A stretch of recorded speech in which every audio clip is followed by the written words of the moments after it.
Hey, it's great to be with you again today. Are you a worrier? Sometimes it's easy to worry, isn't it? We're coming into the Christmas season right now, and a lot of us are looking at, okay, we're buying gifts for people, and the bills they start to add up when we're buying gifts for our mom and our dad, our husband and wife, our kids, our grandkids, our friends, people at work. There's a guy at Wawa who wants to, right? We're all buying gifts all over the place. And so we start to, we start to worry. Am I going to have enough money to pay for all of this stuff?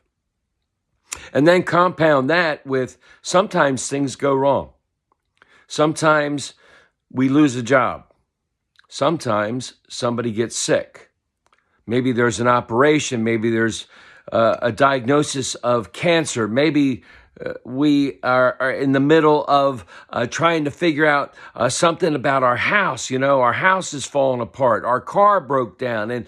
And we have all these things, and we start to worry.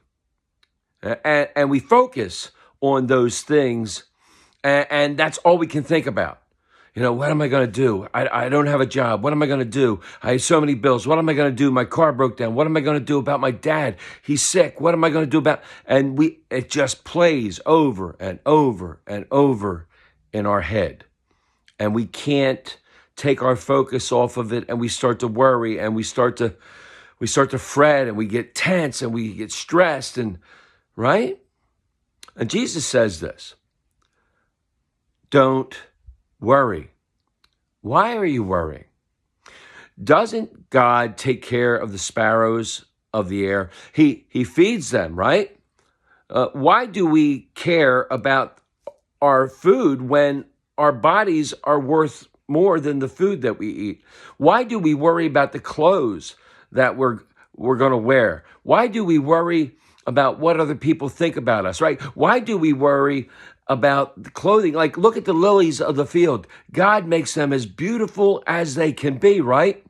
Don't we think that God will take care of us as well? He says, don't worry about these things. Instead, focus on God.